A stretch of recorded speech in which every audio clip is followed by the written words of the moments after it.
Hi hello film lovers, welcome to Jigel Raji. ఈ రోజు మన టాపిక్ ఏంటంటే, మీరు ఏదైతే తమ్నైన్లో చూసారో ఒక ఓటీటీ నుంచి ఒక మూవీ చూశాను భయ్య. ఆ మూవీ చూసిన తర్వాత ఒకే ఒక ఫీలింగ్, అంటే నేను రెగ్యులర్గా చెప్తూ ఉంటాను మన మూవీ రివ్యూస్లలో. సో కోట్లు ఇన్వెస్ట్ చేసి ప్రొడక్షన్ వాల్యూస్ అని చెప్పేసి పెద్ద పెద్ద కాస్ట్ అండ్ క్రూని పెట్టేసి ఇది తీస్తేనే pan India cinema and pan world cinema అనేసి చెప్పేసి సినిమా రిలీజ్ చేసి సరైన కలెక్షన్స్ లేక ప్రొడ్యూసర్లు డిస్ట్రిబ్యూటర్లు లాస్ట్కి వెళ్ళిపోయి మళ్ళీ ఇంకో సినిమా చేయలేక ప్రొడక్షన్ హౌస్ మూసేసుకునే సన్నివేశాలు సందర్భాలు చాలా ఉన్నాయి, మనం చూసుకుంటూ వచ్చాం. సో ప్రజెంట్ చిన్న సినిమాలకి బజ్ లేకపోయినా కూడా కంటెంట్ ఉన్న సినిమాలు వస్తున్నాయి, చాలా పెద్ద హిట్ కొడుతున్నాయి. అవి మేజర్గా చిన్న సినిమాలే అనేసి నేను చాలా సందర్భాల్లో మాట్లాడాను. సో ప్రజెంట్ ప్రొనౌన్స్ కరెక్ట్గా వస్తుందో రాదో ఒకసారి చూడండి, చెప్తాను. తాయికి జువ్వి అనేసి ఒక మూవీ అయితే ఓటీటీలో చూశాను నిన్న నైట్. ఈ ప్రొనౌన్సియేషన్ కరెక్ట్గా చేశానని అనుకుంటున్నాను భయ్, ఎందుకంటే బేసిక్గా ఇది ఒక తమిళ్ మూవీ అండ్ ఇంగ్లీష్ని తెలుగులో ట్రాన్స్లేట్ చేస్తే ఈ విధంగా వచ్చిందనమాట, తాయికి జువ్వి అనేసి.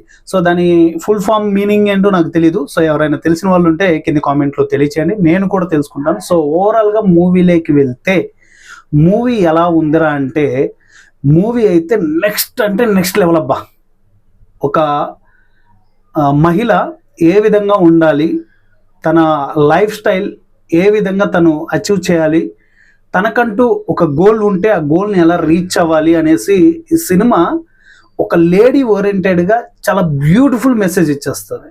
సో అంటే లేడీ సినిమా కదా అని ఓన్లీ లేడీసే చూడాలంటే కాదు, ప్రతి ఒక్కరు చూడాల్సిన సినిమా ఇది. చిన్న పిల్లల దగ్గర నుంచి పండు ముసలాల వరకు చూడాల్సిన మూవీ ఇది. ఇమ్మీడియట్లీ మీరు వెళ్ళిపోండి, మీరు ఓటీటీలో సెర్చ్ చేయండి భయ్య, మీకు మూవీ దొరుకుతుంది. మూవీ చూసిన తర్వాత ఒకే ఒక్క మాట అంటారు, సూపర్ సినిమా మామ ఇది అని. మీరు పేరెంట్స్ని చూసుకుంటున్న చూసుకొని తల్లిదండ్రుల అండ్ చిన్న వయసులోనే అంటే పల్లెటూర్లలో ఉంటూ అబ్బాయిల్ని ఇలా ఇష్టపడే వాళ్ళ, లేదు ఒక ఏజ్ వచ్చేసిన తర్వాత అంటే కొన్ని రెస్ట్రిక్షన్స్ పెట్టుకొని కొన్ని పద్ధతులు పెట్టుకొని ఆ పద్ధతులు ఫాలో అయ్యే వాళ్ళ, అట్ ఏ టైం ఎదురింటి వాళ్ళ మీద మీరు అంటే నిందలు వేసి అబద్ధాలు చెప్తూ అలాంటి సిచ్యువేషన్స్ ఏమన్నా మీకు ఉన్నాయా? ప్రతి ఒక్కరికి ఈ కంటెంట్ అనేది కనెక్ట్ అవుతుంది. అండ్ ఇందులో లీడ్ క్యారెక్టర్ వచ్చేసి రాధికా శరత్ కుమార్ గారు. రాధిక గారు చాలా మందికి తెలుసు, మన తెలుగు సినిమాలో పాత సినిమాల్లో టాప్ మోస్ట్ హీరోయిన్ ఆవిడ.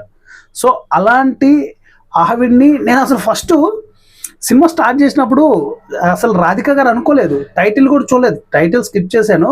తర్వాత మెల్లగా చూస్తున్నప్పుడు రాధిక గారు లాగా అనిపించలేదు. వెళ్ళే కొద్ది అరే ఈవెన్ ఎక్కడో చూసినట్టుందని అని చెప్పేసి మళ్ళీ టైటిల్స్ దగ్గరికి వచ్చేసాను. అప్పుడు తెలిసింది రాధికా శరత్ కుమార్ గారు అనేసి. ఏంట్రా బాబు ఈవిడ ఇలాంటి గెటప్ వేసింది, అవకాశం ఉంటే కమల్ హాసనే కాదు రాధిక గారు కూడా కమల్ హాసన్ అమ్మ మొగుళ్ళలాగా యాక్టింగ్ చేస్తారు, గెటప్స్ కూడా అలా చేంజ్ చేస్తారని అనిపించింది. ఐ ప్రామిస్, నిజంగా చెప్తున్నాను, నాకైతే అదే అనిపించింది.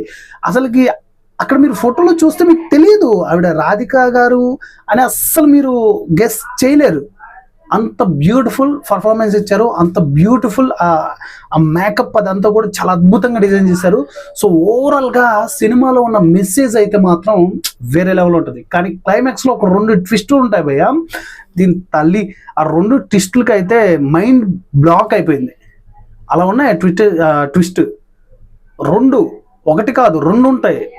మీరు సినిమా చూస్తున్నంతసేపు ఎలాంటి ఫీల్డ్కి వెళ్ళిపోతారంటే, నా పర్సనల్ ఒపీనియన్ నాకు ఎలా అనిపించింది అంటే, సినిమా చూస్తున్నంతసేపు ఇది సినిమా కాదు, నేను రియల్గా మా ఏరియాలో మా గల్లీలో జరిగే కొన్ని సన్నివేశాలు చూస్తున్నా, ఇలాంటి వైపు వచ్చింది.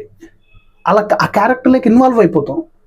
అంటే మీకు స్పాయిలర్ ఇవ్వకుండా సింపుల్గా చెప్తాను స్టోరీ లైన్ ఎలా ఉండబోతుంది అనేసి. క్లైమాక్స్ 2 ట్విస్టులు ఉంటాయి. ఆ ట్విస్టుల కోసం మీరు సినిమా చూసారంటే, అసలు ఆ ట్విస్టుల కోసమే సినిమా చూడాలి భయ్యా.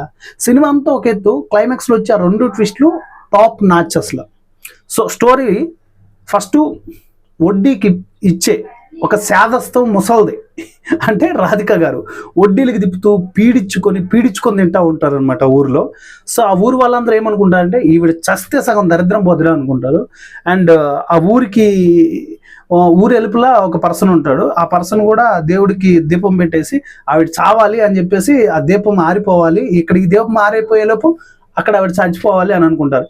వాళ్ళే కాకుండా వాళ్ళ కుటుంబంలో ఉన్న రిలేటివ్స్ కూడా అదే అనుకుంటారు, ఇంక్లూడింగ్ 3 కోడళ్ళు అండ్ 3 కొడుకులు. అట్ ఎ టైం అల్లుడు అనుకుంటారు, కూతురు అనుకోదులేండి, కూతురు రాధిక గారితోటే ఉంటారు, అంటే ఆ ముసలావిడి క్యారెక్టర్ తోటే అక్కడే ఉంటారనమాట. సో వాళ్ళకు కూడా ఒక ఫ్లాష్ బ్యాక్ ఉంది, ముసలావిడికి ఒక ఫ్లాష్ బ్యాక్ ఉంది, వాళ్ళకు ఒక ఫ్లాష్ బ్యాక్ ఉంది. ఎవ్రీ క్యారెక్టర్ ఇంపార్టెంట్ ఈ సినిమాకి అనేలాంటి క్యారెక్టర్స్ ఉన్నాయి భయ్య ఓవరాల్గా మూవీలో.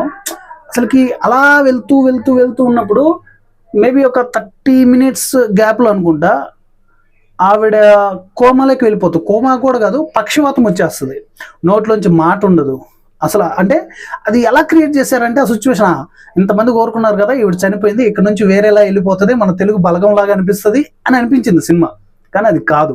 ఆ ఓవరాల్గా చెప్పాలి అంటే తెలుగులో మనకు బలగం ఎంత పెద్ద హిట్ అయిందో తమిళ్లో కూడా ఈ మూవీ అంతే పెద్ద హిట్ అవుతుంది. ఎందుకంటే క్లైమాక్స్లో చెప్తారు కొన్ని పాయింట్స్. సో అలా వెళ్తూ సడన్గా ఆవిడకి పక్షవాతం వచ్చింది అనగానే ఊరు వాళ్ళంతా చాలా హ్యాపీ, ఇంక్లూడింగ్ కొడుకులు కూడా. అసలుకి చాలా అంటే చాలా టెర్రపిక్గా ఉంటుంది భయ సీన్స్, సన్నివేశాలు. చనిపోవాలని చెప్పేసి ఊరు వాళ్ళంతా వచ్చి ఆ ఇంటి ముందు కూర్చుంటారు, దిష్టి వేస్తారు. అక్కడ ఆవిడ ఒక క్లూ చెప్తూ ఉంటుంది అనమాట. అంటే ఇక్కడ డైరెక్టర్ తెలివితో చాలా అంటే ఏమంటారు మ్యాజిక్ చేస్తూ అట్ ఎ టైం ఒక అబద్ధపు స్క్రీన్ ప్లే అనేది చాలా చాలా డిజైన్ చేశారనమాట. అది మీరు ఓవరాల్ సినిమాలో చూడాలి. ఇక్కడ నుంచి ఒక ట్విస్ట్ తిరుగుతుంది. అంటే ఆవిడకి కొన్ని తులాల బంగారం ఉంది, ఆ బంగారాన్ని మరి ఆవిడ చనిపోయిన తర్వాత కొడుకులకి అండ్ కూతుర్లకే కదా అది, దాన్ని వాళ్ళు ఎలా దక్కించుకోబోతారు అనేసి ఒక టర్న్ అప్ అవుతుంది సినిమా. అక్కడ నుంచి ఇంకా హాస్పిటల్ చుట్టూ తిరుగుతుంటుంది. అంటే ఆవిడ హాస్పిటల్కి తీసుకెళ్లడం, ఈ కొడుకులు కష్టపడి వాళ్ళ పిల్లల బంగారం అదంతా తీసేసి అమ్మేసి ఆవిడకి హాస్పిటల్లో అడ్మిట్ చేసి చూపించడం, అసలుకి భలే ఉంటుందబ్బా, మీరు చూడండి. కానీ క్లైమాక్స్లో వచ్చిన తర్వాత అసలు ఆవిడకి బంగారం నిజంగా ఉందా, ఉంటే ఆవిడ ఏం చేసింది, కొడుకులకి ఇచ్చిందా, లేకపోతే అంత పిసినారితనంగా బ్రతికిన ముసలి మరి ఫైనల్గా ఏం చేసింది అనే పాయింట్లోకి వెళ్తే అసలుకి ప్రతి ఒక్క లేడీ క్లైమాక్స్ ఈ సన్నివేశం చూడాల్సిన సన్నివేశం. అది చూడండి. అంటే ఇండిపెండెంట్గా ఎలా బ్రతకాలి ఒక ఆడ మనిషి అనేది చాలా క్లియర్గా అసలు రాధిక గారు ఈ సబ్జెక్ట్ ఒప్పుకోవడానికి మెయిన్ రీజన్ అదే అనుకుంటున్నాను నేనైతే. ఎందుకంటే చాలా బ్యూటిఫుల్గా డిజైన్ చేశారు. అండ్ క్లైమాక్స్ అండ్ కూతురు విషయంలో కూడా ఒక సూపర్ డెసిషన్ తీసుకుంటుంది. సినిమాకి ఏదైతే ఒక పాయింట్ ఉంటుందో ఆ పాయింట్ని సినిమా క్లైమాక్స్కి వచ్చేసరికి మిక్స్ చేసి పడేస్తుంది. అసలు వండర్ క్లైమాక్స్ సీన్ అయితే చాలా అంటే చాలా బాగుంటుంది. అసలు మీరు మూవీ చూడాలి భయ్య, 2 ట్విస్ట్లు ఉంటాయన్నాం కదా, ఆ ట్విస్ట్లకి అయితే మైండ్ బ్లాక్ అయిపోతుంది. మన తెలుగులో ఎందుకు రావట్లేదు భయ్య ఇలాంటి సినిమాలు? తమిళ వాళ్ళు, మలయాళం వాళ్ళు వీళ్ళు చాలా అద్భుతంగా తీస్తున్నారు, తక్కువ బడ్జెట్లో ఎక్కువ ఇంపాక్ట్ ఉండే కంటెంట్స్ ఎంచుకొని తీస్తున్నారు. మన తెలుగులో కూడా అతి త్వరలో రాబోతుంది. నేను చూడాలి ఆ మూవీ, ఎందుకంటే కిరణ్ అబ్బవరం గారు ప్రొడ్యూస్ చేశారు. అట్ ఎ టైం చిన్న సినిమాలకి ఎక్కువ ఇంపాక్ట్ ఉంటుంది, మంచి కథ ఉంటుంది, మంచి కంటెంట్ ఉంటుంది అనే మొట్టమొదటిగా నమ్మే వ్యక్తి నేను. సో చిన్న సినిమాలని ఆదరిస్తే వాళ్ళే ఇంకా బెటర్ దెన్ మోర్ మూవీస్ మనకు అందించడానికి ఒక సోర్స్ క్రియేట్ అవుతుంది. అదే తిమ్మరాజుపల్లి టీవీ. అండ్ ఈ April 17th మూవీ రిలీజ్ అవుతుంది. సో ఆ మూవీ వచ్చాక కూడా ఆ మూవీ గురించి కూడా మాట్లాడుకుందాం. సో క్లైమాక్స్లో ఒక పాయింట్ చెప్తాను కదా, ఈ మూవీకి ప్రొడ్యూసర్ వచ్చేసి శివకార్తికేయన్ గారు, అంటే మన హీరో ఆయన చాలా మందికి తెలుసు. సో ఆయన ప్రొడ్యూస్ చేశారు. అండ్ శరత్ రాధిక శరత్ కుమార్ గారు. సో ఆవిడ పర్ఫార్మెన్స్ కూడా చాలా టాప్ నాచ్ ఉంది. అసలు ఇలాంటి క్యారెక్టర్కి ఎలా ఒప్పుకుందరా అనే డౌట్ ఉండే నాకైతే.